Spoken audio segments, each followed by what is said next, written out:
And with me on the phone now is Democratic Senator Tim Kaine from Virginia. Senator, your reaction to the president's statement?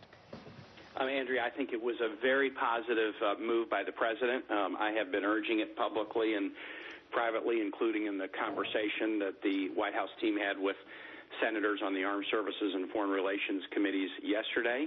I don't think it's a weakening move. I think it's a strengthening move. Obviously, we'll have to see how the debate goes, but here is my concern.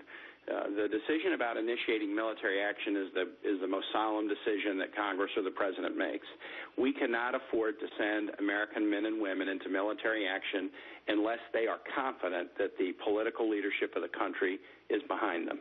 And so if we had sent into this very challenging situation, all agree that the stakes are high, if we had sent our young men and women into even a limited action that could have had follow-on consequences at a presidential directive without being clear whether they had congressional support, or with Congress trying to do what they often do, which is evading accountability, evading casting a vote on sensitive matters like this, we would have been doing really significant harm to people that we want to defend us.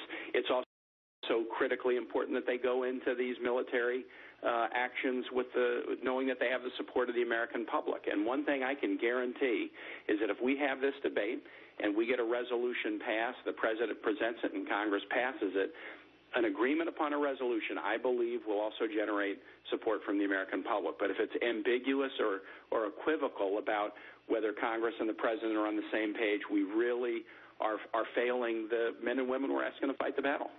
Should the president go ahead with military action, which the White House tells us he will do, if he loses the vote in Congress? That's a hypothetical now, and we'll get to that if we need to. I do believe that the president, Secretary Kerry yesterday, made a good case that there has to be a consequence for violating the long-standing international norm, no use of chemical weapons, especially against civilians. It came out of the horrific use of chemical weapons in World War I. It's been in place for 90 years. There's got to be a consequence to that. Hopefully the consequence would be an international one, not just the U.S., but the U.S. has to make sure that people know they can't do that with impunity, or we're going to see it in more countries in ways that will harm the United States and will harm our allies. So my hope is in the debate in Congress, we can articulate that principle and that the president can lay out a plan for the deterrence of future use of chemical weapons, even degrading the ability of the regime to use them. That's what we'll be working on this week. I know the White House will be working with congressional leadership. We're going to be getting classified briefings over the course of the week to prepare for the debate the week to follow. But I think the president has done the right thing. When we are united in military action, we are very strong. When we're divided, we're not strong.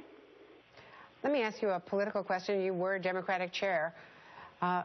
Is it the right thing to do for the president and the vice president to go out right now and be playing golf while we've got all of our forces who had been on alert out there in the Persian Gulf, 5 warships now waiting basically we got a lot on of Congress? Virginians in harm's way, and I don't think, look, everybody is entitled, especially knowing what we are going to be doing over the course of the next few weeks. People got to grab some R&R and relaxation from stress where they can find it. But I know what they've been up to the last few months because I've talked to the president and his team about Syria. I know how seriously they've been taking this. And this decision, which you have reported, was the subject of a great deal of thought, that while there was precedent that presidents could act with impunity, and as you pointed out, in recent years it seems to have gotten to be more the case that presidents would act and bypass Congress, and Congress has been willingly complicit in it. The president and his team gave this a lot of thought. I think the president made the right call to get Congress engaged. We're going to be working very hard together over the weeks to come, and I think we'll come up with a decision that the American public will support, and ultimately that's what our fighting men and women need.